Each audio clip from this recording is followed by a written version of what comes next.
Wow, wow, wow, wow. La la la la la. La la la la la la. Bum bum. No no no no no. Wow wow wow wow wow. Whoa whoa whoa whoa whoa whoa whoa. Hello. No truthful.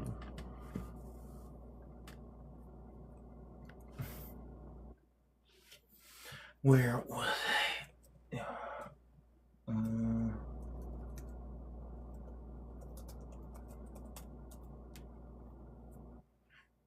One of your friends is live. Invite them to go live together.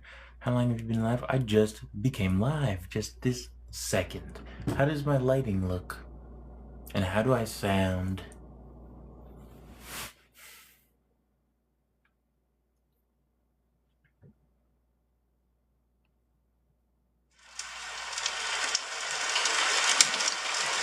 Now, where's the volume?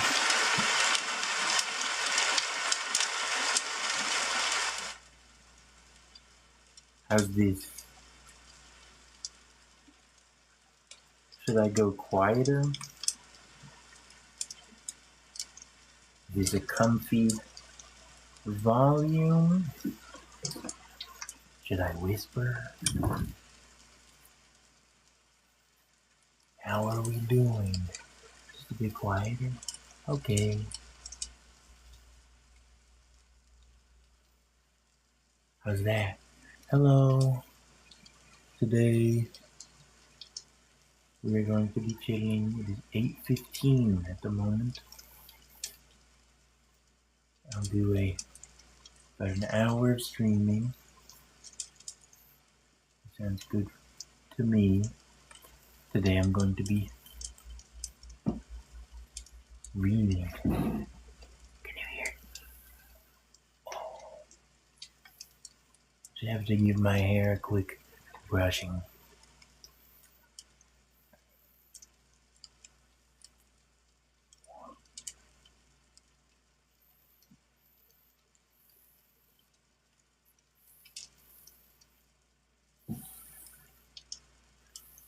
Is the rain too loud for you to hear my hair?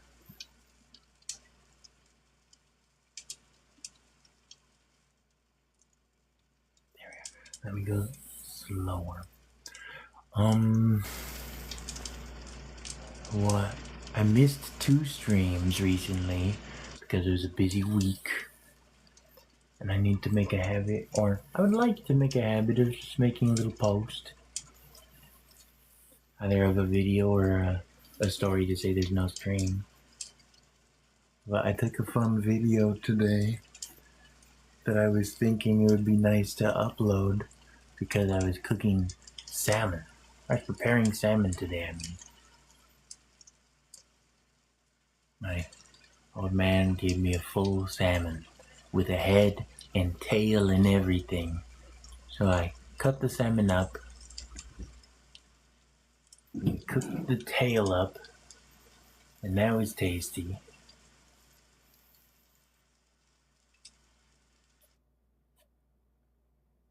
What kind of noise would we like? Would we like anything? ASMR noises, maybe?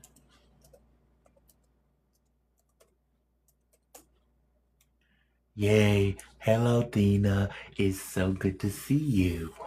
How are you doing? It was a nice chill day.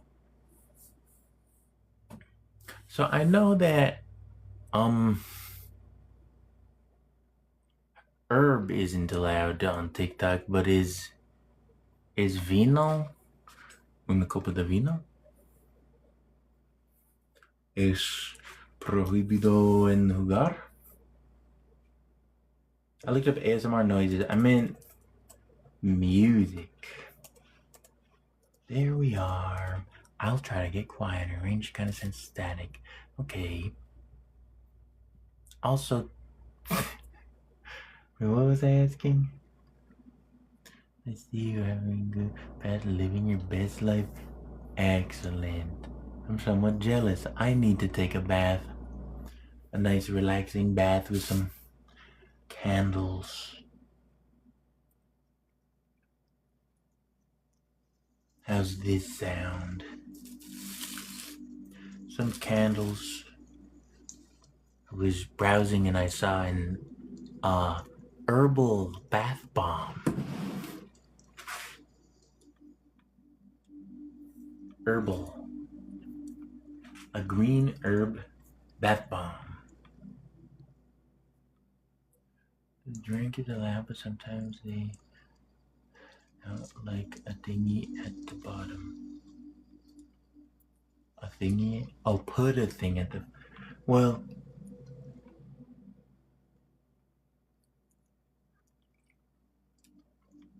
I'm gonna be drinking juice and reading to you today more folklore. Let's get a little closer. Now, it seemed as though last time I was reading, people were getting confused. Would it be helpful if I held the book higher, perhaps? If I had the book in frame, would that be satisfying? I could excuse all the noise and the shuffling. I could get you a little closer and we could lean the book like this and I can read to you. What do you think? Be wary of the Aurora Borealis. Ooh. Go Popular? Thank you for the Go Popular. You're the shit. Am I allowed to cuss? The #1 viewer badge? Yo, make a heart with me. You gonna do NPC stream? Yeah, with Mac. Like the glass bottles in the back? Thank you. What else is back there? This is a basket and a thingy.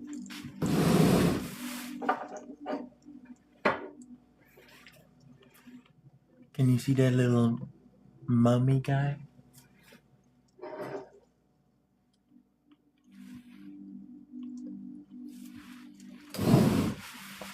It's a little mummy. Giving warlock vibes with my tone.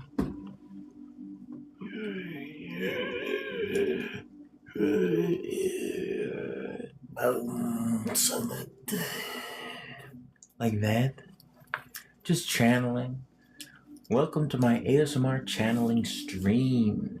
Here we are going to be invoking the legend of old. It's so lovely to have you here today. Sorry I missed a couple little streams. There were many birthdays, and I spent a lot of time in celebration.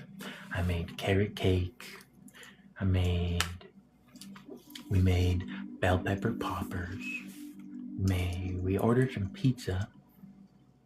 That was fun. There's a few days of celebration for birthdays this week. What shall we read? I've almost reading all of the stories. I've almost read to you all the stories from this book that I know. But I have not read to you Scary Mary yet. Shall I read you Scary Mary on page 29? Let's get out of the introduction. There you are, Scary Mary of Alaska, United States. You think warlock is the right word, but you don't know? Well, thank you, I think, but I don't know. Oh, one sec. Wait. I lost my page. Scary Mary. Dwight had a dream of making his fortune in gold, and Mary, who loved him dearly, decided to tag along for the ride. In the early spring of 1898, they boarded a ship and set sail to the burgeoning city of Skagway, Alaska. According to their plan, Mary would stay in Skagway, while Dwight went to the gold fields, and they'd marry when he returned that fall as a rich man. Having paid 6 months' rent up front for room 23 at the Golden North Hotel, Mary comfortably settled in, and Dwight eagerly set out on foot to make his fortune. Like many fast-growing cities of the American frontier, Skagway was a cobbled-together, amalgamated mess of a city. There were more taverns, brothels, opium dens, and gathering halls than there were general stores and churches, and more criminals, barmen, and prostitutes than lawful citizens. Mary knew it was in her best interest to spend most of her time in her room, and for 4 months she did just that, awaiting Dwight's return, looking out of the window for hours, hoping to catch the first glimpse of him striding down the road with a fortune in his bag. Unfortunately, that day never came. The unforgiving nature of the Klondike, where damp and cold permeated every nook and cranny, meant the place was rife with illness. Mary contracted pneumonia and died after crawling to the window wearing the dress she was meant to wear for her wedding once Dwight returned. The cruelty of Skagway knew no limits, and only days after Mary had passed away, Dwight returned to the city after striking it rich. As it turned out, he had not only found gold in the Yukon, he'd also married another woman. Dwight and his new bride swiftly set sail back to Seattle. Mary's spirit remained in Skagway, and for years afterwards, guests and employees of the hotel reported seeing a woman gazing out the window of room 23 and hearing forlorn wails throughout the night. As the decades went on, Mary became restless, angry, and resentful. Doors would slam, and a spectral woman would race down the halls. The lucky guests in room 23 experienced loud knocks and inexplicable blasts of frigid air. The unlucky guests woke in the middle of the night, choking on their breath, feeling overcome with the sensation of heartbreaking loss. Typical man. Yes, I'm inclined to agree. This is Scary Mary.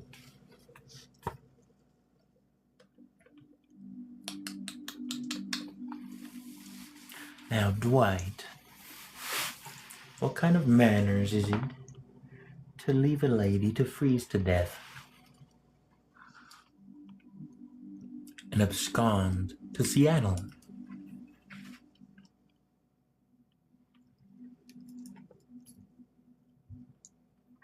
What kind of manners is that? How did we like Scary Mary? That reminded me of another one. Scary Mary. The man dug gold in the Yukon. Woof. We've read the Gichigami Gunch, the fable of La Corriveau, Jetu des Shorts, the true story of Mary Joseph Corriveau, Sam Squatch, a random chronicle of documented sightings. Wendigo, the Lackwood Screecher, Ghost Moose, Oniate. What do I want to read?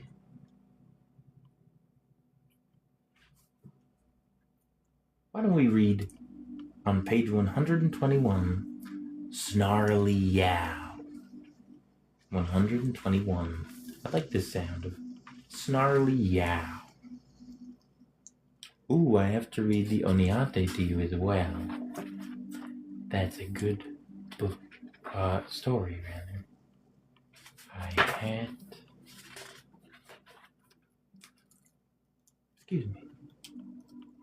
Snarly Yow from West Virginia, United States.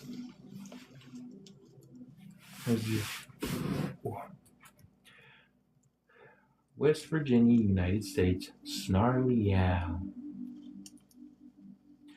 The Appalachians on the eastern side of West Virginia are a vast and ancient wilderness where ridge and hollow repeat against the horizon, one after another.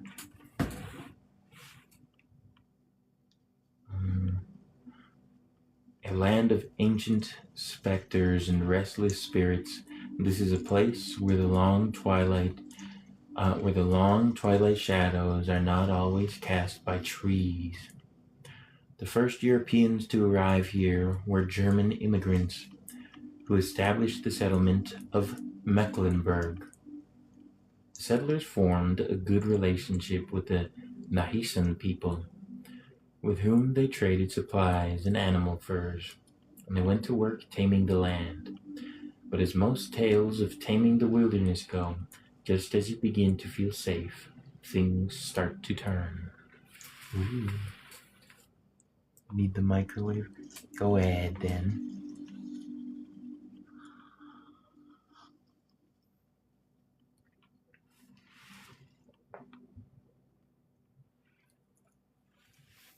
You can use the microwave then.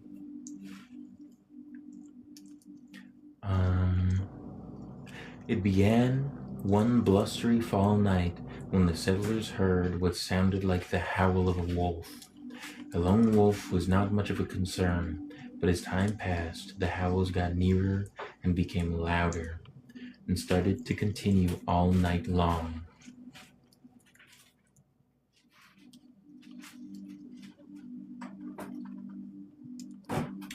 The settlers remained confident that the wolf would keep its distance, but as a precaution, they started a nightly patrol. Do you hear a disturbance among us? Shall I continue? Alright, to take a break.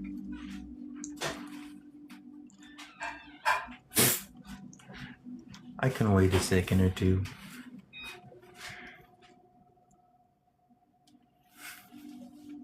I had a nice supper today. Salmon, seaweed, rice, and broccoli. I kind of wish that I had thought out my herring roll. To have a proper meal, I have to separate it all though. I have to make it into little bags. Okay, I think I can continue now.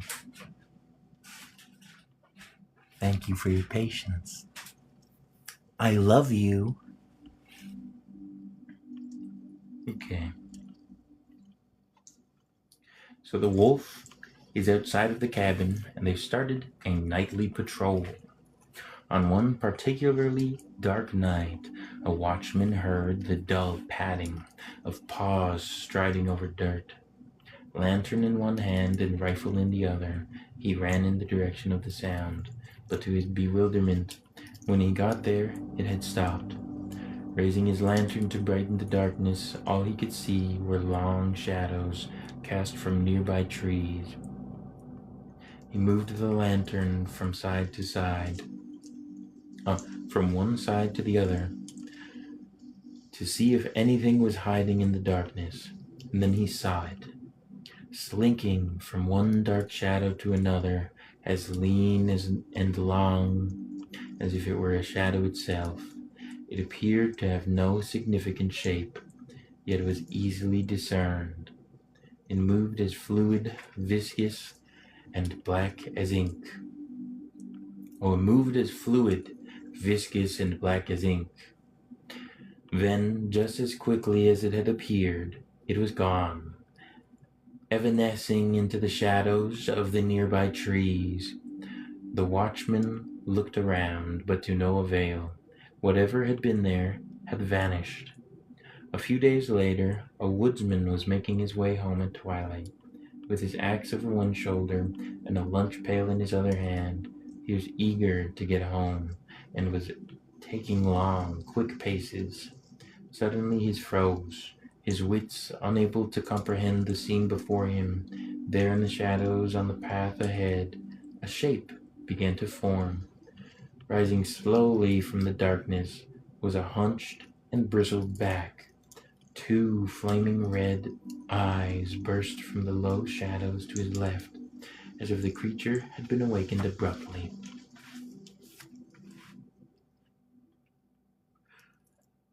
From slumber, had woken abruptly. The creature had awoken abruptly from slumber, and two pointed ears and a long gaping maw were quick to materialize afterward.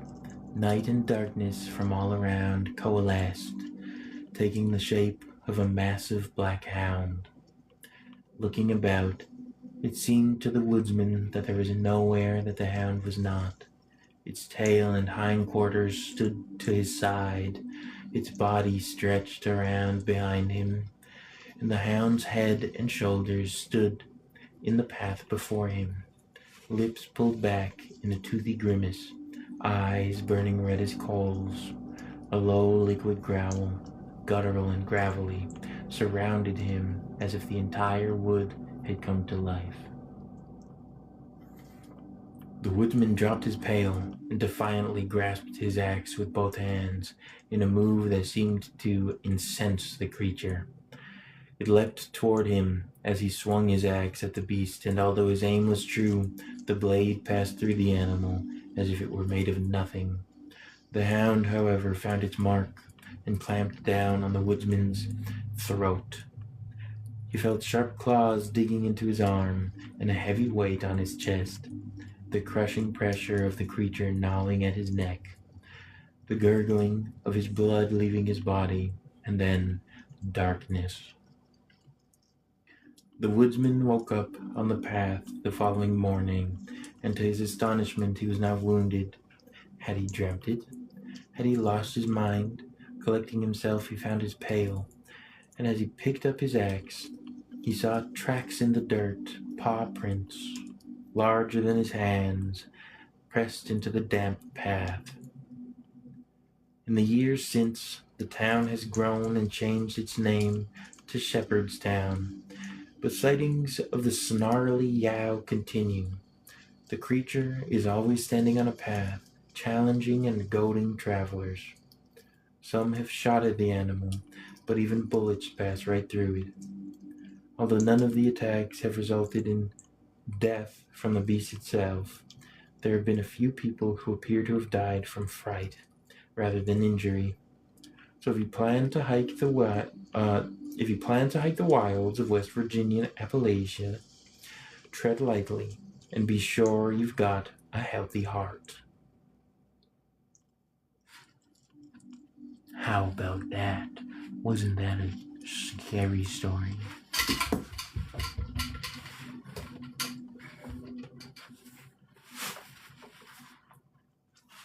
The picture of the snarling yow.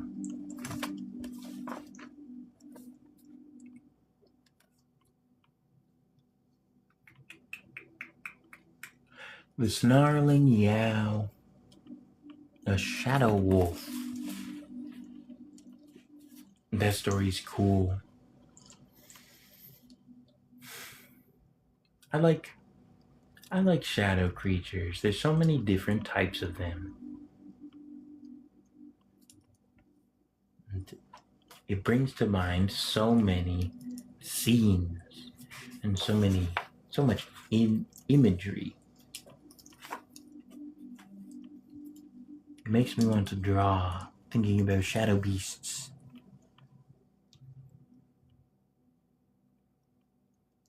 I love reading these stories with you. It gives me all sorts of nice ideas. How about you?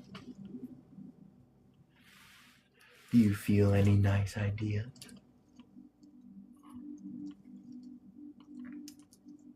Some juice for you?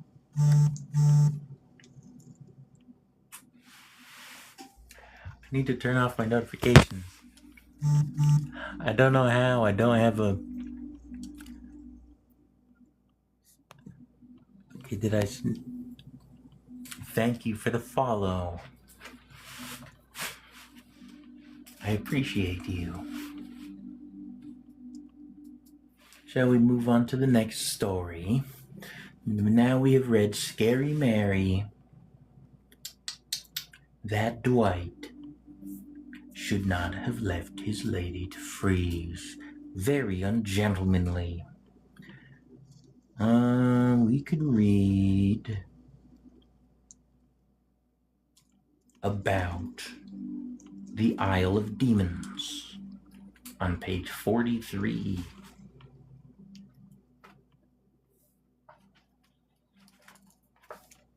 There you are, on page 43, the Isle of Demons, Newfoundland and Labrador, Canada. The notoriously treacherous Strait of Belle Isle lies between the Labrador Peninsula and the island of Newfoundland. The ships of early explorers who were tempted by one of the richest fishing grounds on the planet had to contend with heavy fog, almost year-round sea ice, and the strong tidal currents that collided with frigid Arctic waters. Even in the face of these threats, what sailors through the centuries feared most of all was a small piece of land called the Isle of Demons. Although this island was one of the most beautiful along the coast, it was uninhabited by humans due to disturbances caused by the evil beings who made it their home. Long before the Europeans entered these waters, the indigenous Beothuk people knew this place was to be avoided. Although it appeared lush and abundant with flora and fauna, no one dared to cross the water to its shore, as they believed it was the home of the sea demon Eichmudim and his minions, bloodthirsty devils, ghosts, and monsters. When the Vikings arrived, they feared nothing. They took to the beautiful sand beaches of the Isle of Demons in a rush of courage, despite the cacophony of cackling devils and wailing ghosts. They found themselves maliciously harassed day and night by unintelligible voices and horrifying visions of evil spirits. The ensuing bouts of madness resulted in the self-inflicted deaths of the entire Viking crew.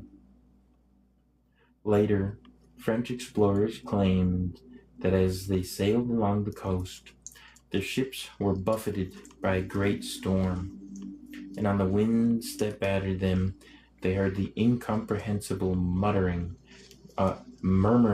voices of a mass of people.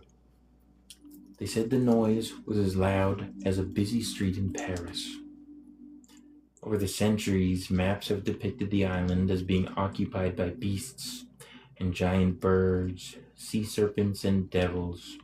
Around 1800, though the island began to disappear entirely from newly drawn maps, through either a change of name or a simple omission, the Isle of Demons simply seemed to cease to exist.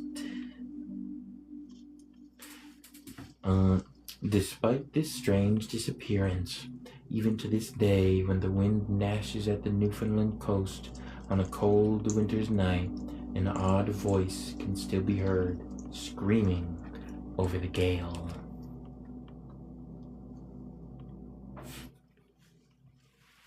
What do we think? This is the Isle of Demons.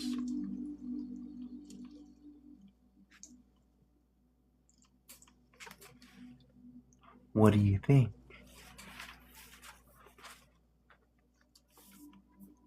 A little mysterious island that nobody checks out, so they're scared of it. A little fear of the dark, a little xenophobic perhaps, fear of the unknown.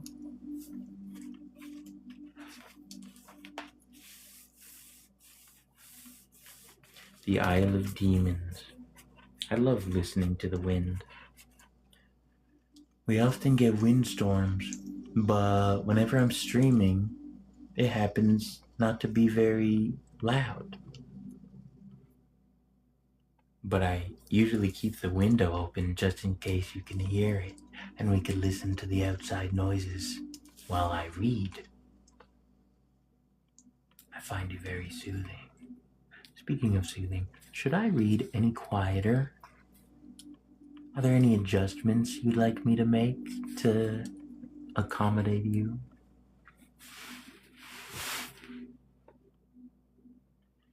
It's such a pleasure to have you here.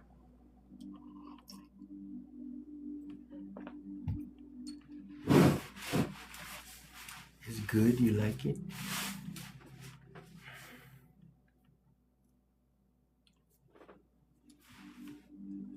My hair might be overstimulating me a tiny bit. Okay. Just a tiny bit. So let's see what we have here. Skull-faced Bishop, the Devil's Island Giant, the Flaming Bride of Banff Springs Hotel on page 60.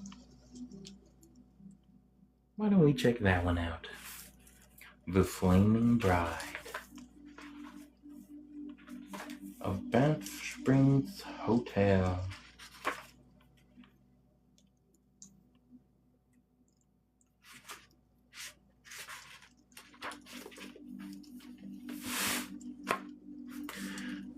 The Flaming Bride of Banff Springs Hotel, Alberta, Canada. There are a few days in each of our lives, important days, when our emotions are at their highest and our senses at their most acute. It must have been such a day as this when a young bride whose name has been lost to both time and lore married the man she loved. As evening approached, she prepared herself to celebrate the best day of her young life in the ballroom of the Banff Springs Hotel. She was the only daughter of a wealthy lumber baron, and her wedding had been billed as the social event of the new century. No expense had been spared on this opulent party, which included a lavish dinner and reception at the Banff Springs Hotel. The bride wore a wide dress with many layers of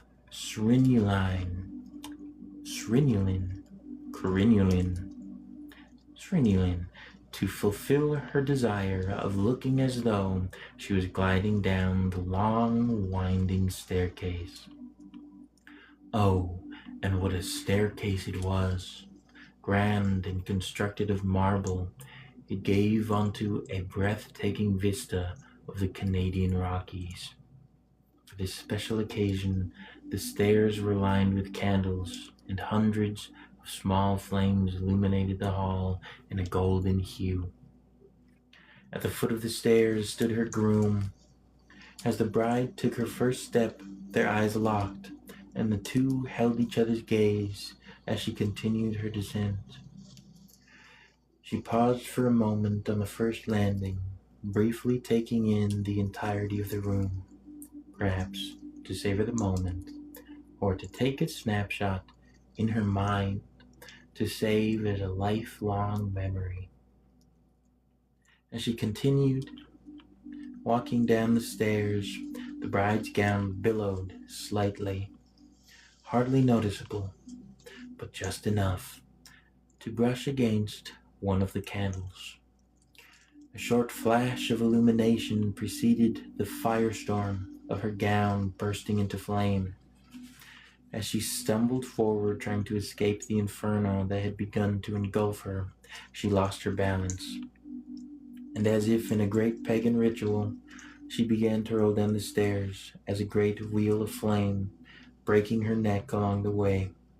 What had been a moment of such intense joy was in an instant turned into an unimaginable anguish as her groom threw his coat over his new bride's charred and broken body to help put out the fire. When the flames were finally extinguished, her lifeless body lay smoldering at the foot of the stairs.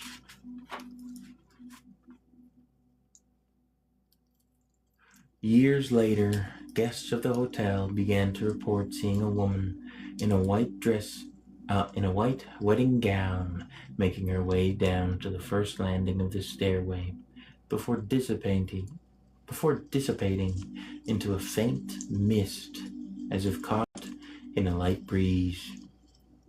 Others have called the front desk to report the sound of weeping coming from the bridal suite, only to be told that no one is staying there. From time to time, guests have asked who the young bride dancing by herself in the ballroom is, and have wondered if there was a wedding being held at the hotel. The most horrifying claims come from those who have the misfortune to be staying at the hotel around the anniversary of the bride's tragic demise. Those guests claim that as the bride walks down the stairs, her gown appears to burst into flame, yet she continues her descent, her body bending and cracking as it becomes more misshapen and deformed, until, on the very last step, she releases a blood-curdling shriek before vanishing into a burst of frigid air. Ooh. Ooh.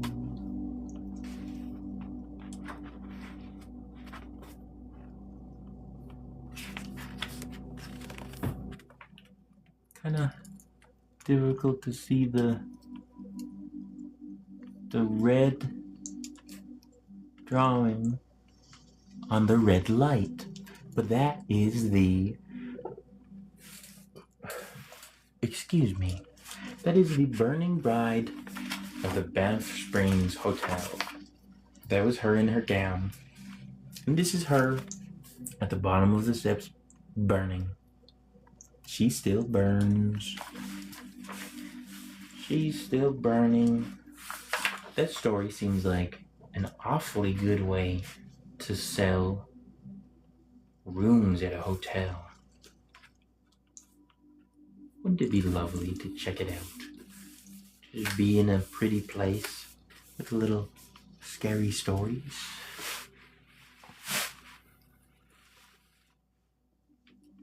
Perhaps I should light candles for my next spooky story reading. That might be nice. It's kind of a makeshift little setup that we have, but if we have any ideas, I'd love to take them. I would like candles. I'd like to set up more nice things back there. Ooh, I almost spilled.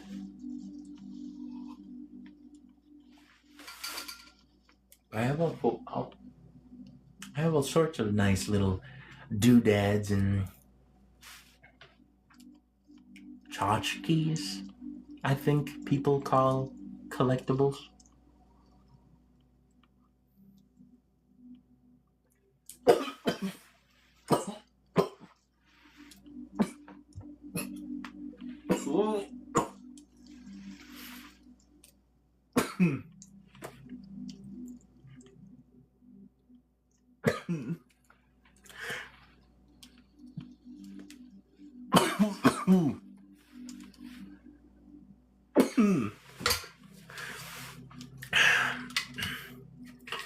It appears as though some wine went into my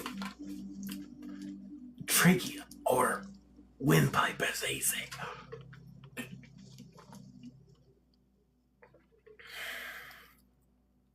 Excuse me. Can you see my little tear from choking?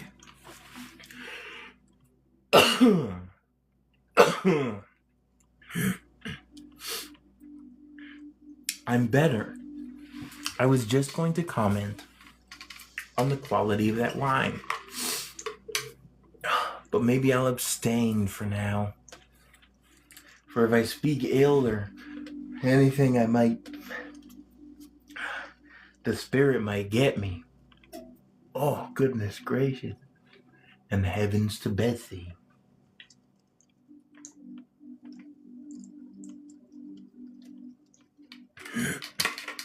I put it into the blender. And I blended it for 30 seconds or so. And it really made it drinkable, potable even. I now have a potable glass of juice. So that's a little tip for you at home.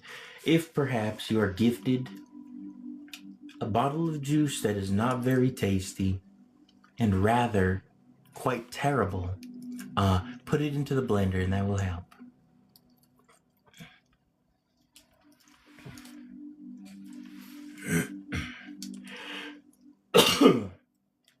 Sorry. Shall we start our next story? Are we enjoying stories or do we want me to move on? Can you see me okay?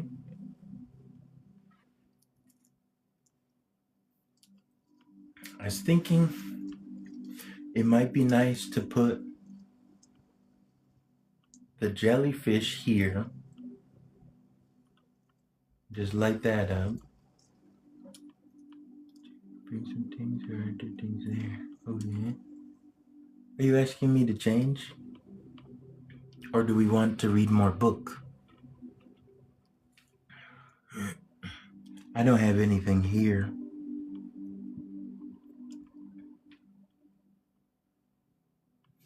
I have to get it set up for drawing. I think I can make a little list. An easel would be nice to set up on the desk here.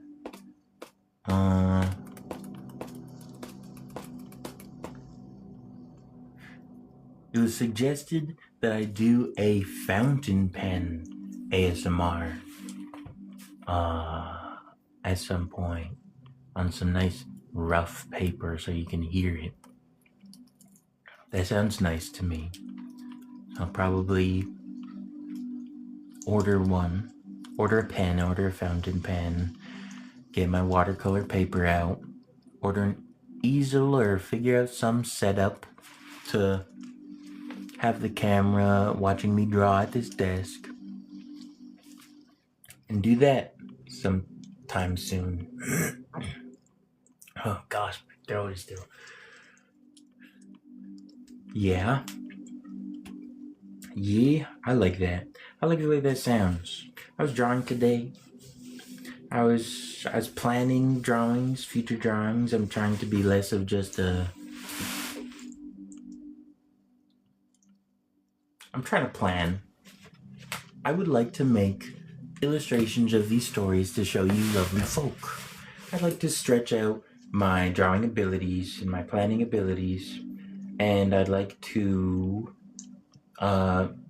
exercise drawing from my imagination, which I prefer to do anyway, but this is still exercise.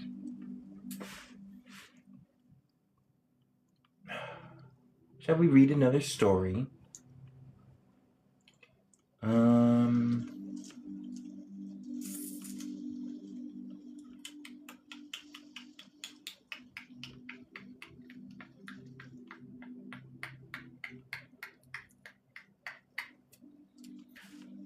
What shall we read from the book? It looks like we have Oniate. I liked the story of Oniate. I've read more of these books than I realized. I've been aching to read.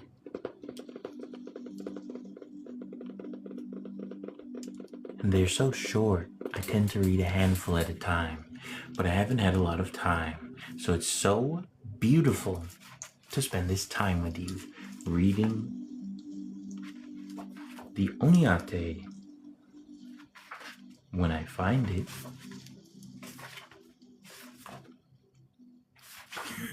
Oh, and I see a banshee. I like banshees. I liked drawing banshees as a kid. I should draw another one. I've been back into drawing mythical creatures lately. I drew a griffin the other day. That was nice. I'm trying to think of a dragon I would like to draw. I have a few ideas. I like Chinese dragons. I like Tianlong and Sui Ryu.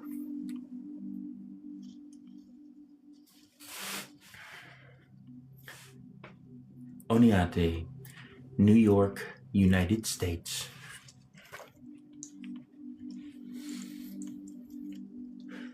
Just south of Lake Ontario, among 11 long and narrow lakes, known as the Finger Lakes, live the Cayuga, also known as the Kayogohono, meaning people of the Great Swamp, a very principled people. Their way of life was an inspiration to the founding fathers of the United States, who adopted many governing principles from those of the Cayuga. In the unforgiving, harsh environment of the North, the Cayuga have always known that the only way to survive is through cooperation and harmony. This belief was the very foundation of their community, and they put rules in place to ensure its continued existence. It isn't just the fear of punishment for breaking the rules that keeps people living together peacefully, though. The Kaigwa also fear the wrath of a terrifying entity known as Oniate. The Cayuga language, Oniate. In the Cayuga language, Oniate literally translates to dry hand, but the true nature of this specter is far more sinister than the simple translation suggests. The Oniate appears as a desiccated hand, disembodied and floating in midair, its flesh pale and decaying, its fingers bloated and black from disease or frostbite. In some instances, the hand is still attached to its forearm, which appears to have been twisted and ripped off. Prowling desolate and forbidden locations, Oniate ensures that no one dares to enter, or if they do, they will regret doing so for the remainder of their short lives. By simply brushing the skin of those who offend it, the Oniate can inflict blindness or an infection that results in a prolonged and painful death, and forces its victim to watch their body slowly putrefy before their very eyes. It isn't just those who venture into forbidden lands who suffer this fate. The Oniate can also be summoned to deal with those in the community who behave in a disagreeable or disrespectful manner. Appearing in the darkness of night, Oniate punishes those who foment discord or incite unrest within the village, those who speak ill of others, specifically the dead, and also punishes those who spread gossip or promote distrust or feuds. Once it is set upon the offending community member, Oniate pursues them every night until it inflicts its own justice with a single touch of their skin. Oniate does not like gossip, huh? Doesn't like gossip. Can you see that's a hand? Do I need to adjust the light so you can see better in here? Or do you enjoy it this way? This is a very red page. Can you see me okay? Hi. You like it? I do too. I like you. Here's to you. Thank you for joining me for stories today.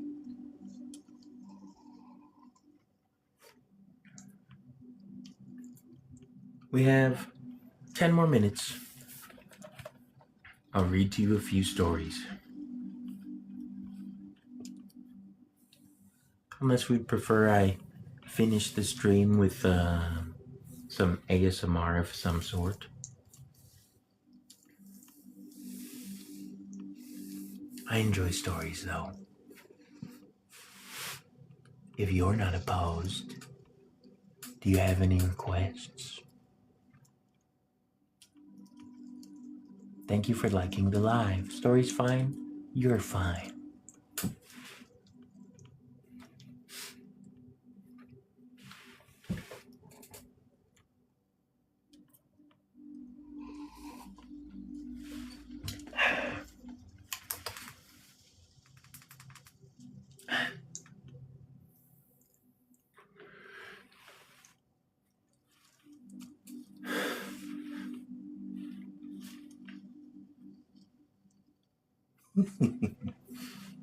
Hello. It's so nice to see you here today. You look so dashing and lovely, as always. As always. La Malogra. Chindi. Crybaby Monster. That sounds like me.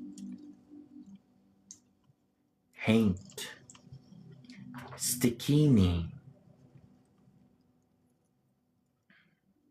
Puckniwat. The Puckniwat. Puckniwat. 161.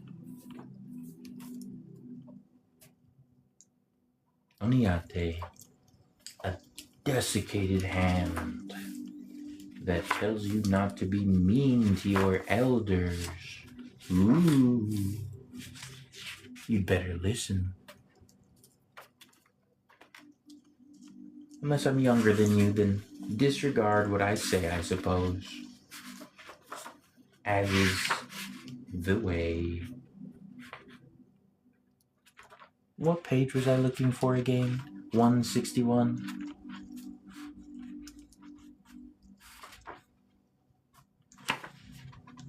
Ooh, Stikini of Florida, United States. Many people have things that they like to keep to themselves. Harmless secrets or interests they think others might find foolish or unusual. But there's nothing harmless about the secrets a Stikini keeps.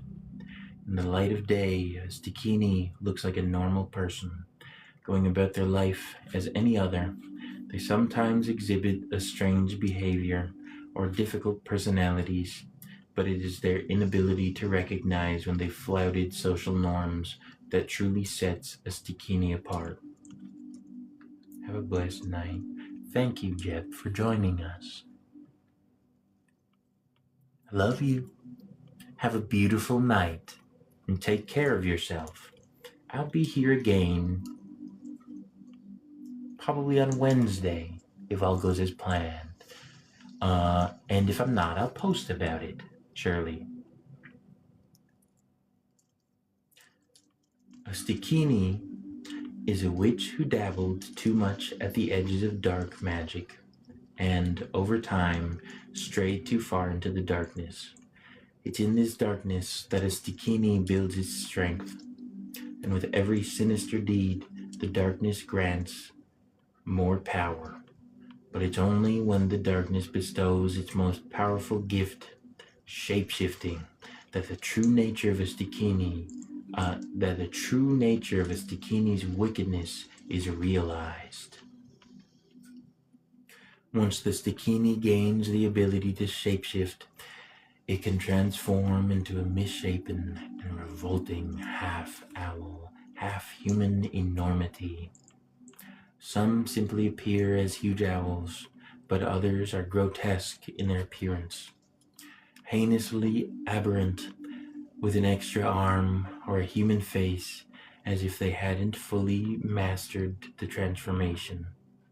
No matter their shape, all have the ability to tear a village of grown men to pieces in a bloodthirst capable of devouring them all.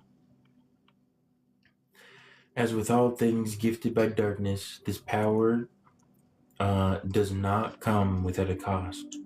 To transform, the Stikini must travel deep into the woods at night, where it regurgitates its internal organs, hanging them high in a tree to keep other animals from eating them. It then falls into a fit of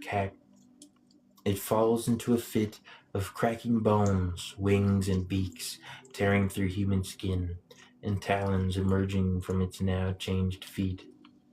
Once reshaped, the Stikini spreads its wings and flies into the night in search of a victim. Sometimes this is a person who has offended them. Other times, the choice might come down to simple convenience. But once the Stikini sets upon its prey, there is nothing that can stop them. Sitting on its target's chest, its talons ripping at flesh, the Stikini tears the victim's beating heart out through their mouth and devours it on the spot. After its feed, the Stikini returns to its hanging organs, consumes them, and returns to human form until the next time it feels bloodthirsty. That is the Stikini. That sounds an awfully lot. That's an awfully hot. That sounds an awfully lot like a character in the video game South of Midnight. Does it not? That's just how they portrayed the Rougarou. Rougarou, Rougarou, Rougarou, Rougarou, Rougarou, Rougarou. Beware the lonely hoot of the owl, a somber cry, an ominous growl, fiendish and a rasping moan, an omen of death to come. How to kill a Stikini.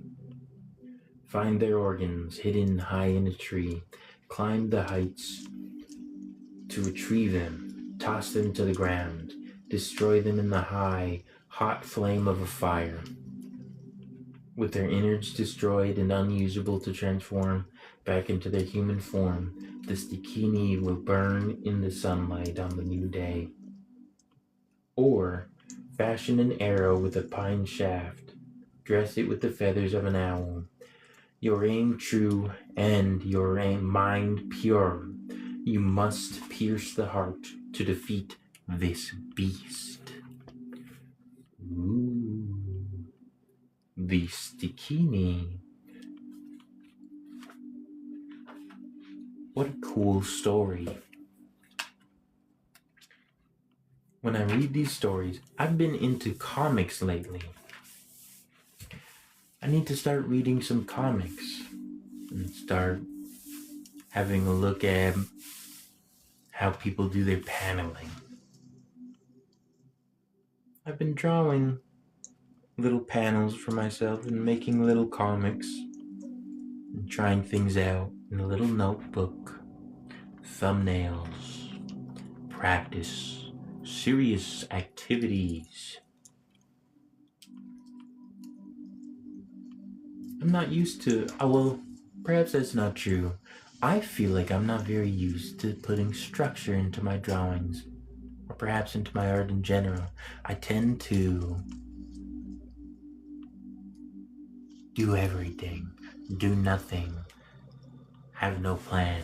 Spontaneity is king. No one can shackle me down. But now, I want to grow in specific ways.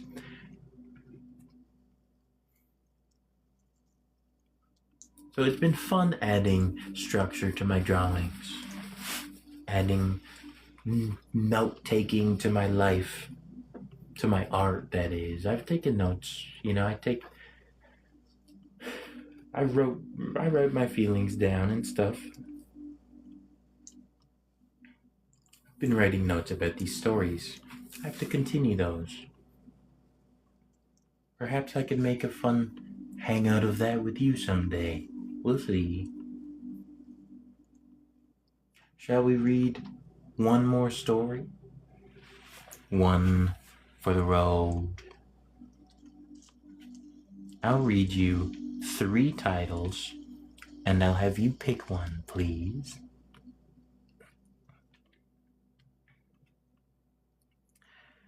On page 64, Mimikwisiwak.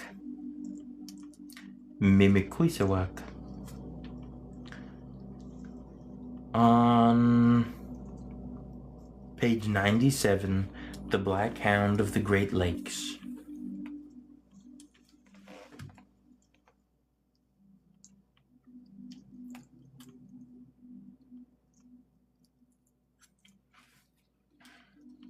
The Black Hound of the Great Lakes, or La Malogra. La Malogra, The Black Hound of the Great Lakes, or Mimikwisiwak. Black Hound. Oh, you don't want to type Mimikwisiwak? Why ever 4? Page 97. Thank you for the likes. Thank you for sharing the stream. I love and appreciate you, and I hope you're having a beautiful day. Or night. Mimikwisiwak. That's very close.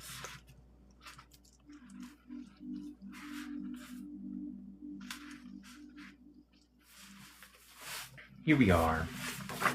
One last story for the night. Grab your beverages. Snuggle up into a blanket. Snap into a Slim Jim. The Black Hound of the Great Lakes region of Canada and the United States. The first ships passed between Lake Ontario and Lake Erie via the Welland Canal in 1821, and before long, more than 100 ships a day were crossing from one lake to the other. The building of the canal was an amazing achievement. The engineers got their marvel, and the banks and shipping companies got their financial triumph. One of the ships that was traveling the canal had a crew of pranksters and rascals. Every one of them was prone to devilry, mischievousness, and at times utter wickedness. On this day, they had made it just over halfway through the crossing from Lake Ontario when the ship nearly ran up against the wall of the canal. As adjustments were made to correct its course, the vessel rolled a bit, but it was of no concern, and the crew had seen much worse on open water. However, as the vessel jerked starboard, the ship's hound, a large jet-black Newfoundland who patrolled the deck, was tossed into the turbulent waters.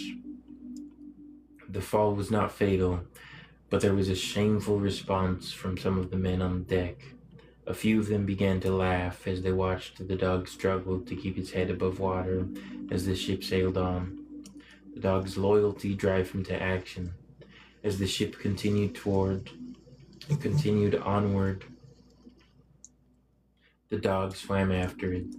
Periodically he would catch up, but then he'd fall behind again, and the crew would jeer and guffaw.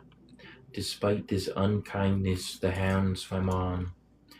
He had been a loyal companion for weeks aboard the ship, but the crew continued to mock him, until at last his struggle came to an end.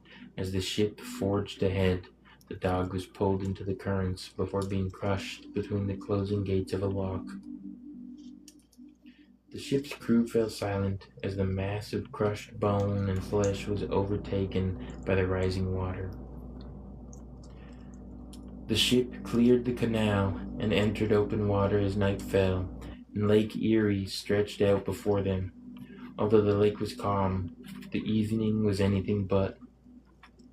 The night crew could hear what sounded like a struggling animal in the water just off the port side of the ship. They were nearly in the middle of the lake, and it seemed unlikely that any animal would be able to swim out so far. Stranger yet were the conscience-haunting sounds of a dog in distress. Whimpers and heavy breathing from out over the water. Later in the night, the crew awoke to unearthly howls and the loud padding of heavy paws on deck.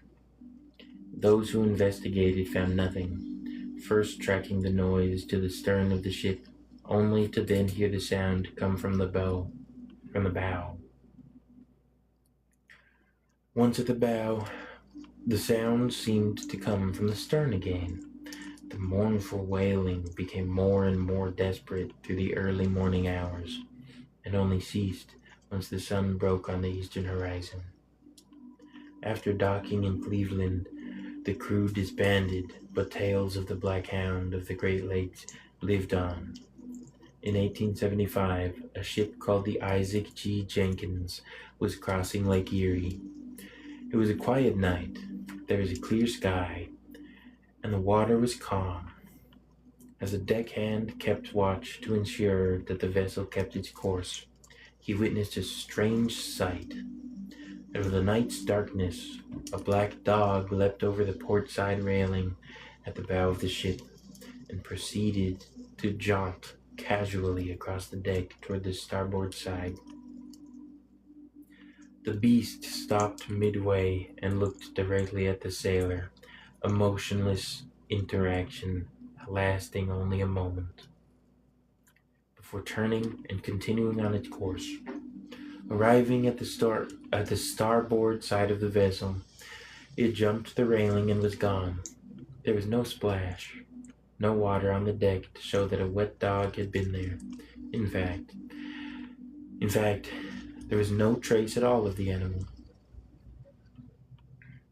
The next morning, the sailor was in a frantic state. Not a single explanation for why he may have imagined a dog was not there could calm him. His crewmates tried to convince him that he had merely seen the captain's dog, but this was to no avail, as he simply reasoned that the captain's dog, a black and white spaniel, not a Newfoundland, was still on board. After the sailor's repeated claims that the dog was a sign from the other side, the captain, fearing his crew would enter a state of mass hysteria, had no choice but to drop him off at the next port. The ship continued on its way, but did not get far. A few days later, just a few miles from its destination, the Isaac G. Jenkins sank in a storm. The entire crew was lost, all except the captain's dog. Somehow, despite the torrents and tumult of the angry lake, he was able to swim to shore. Wow! What an awfully unpleasant story. You chose that one. Unsinkable Sam. Unsinkable Sam.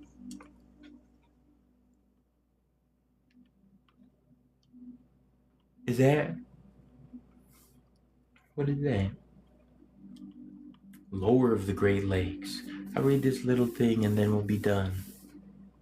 Dressed in black and, well, should I talk about the story perhaps? Gosh, that just sounds like a real tale. I imagine it's hard to see the picture. Maybe with or without a ghost dog.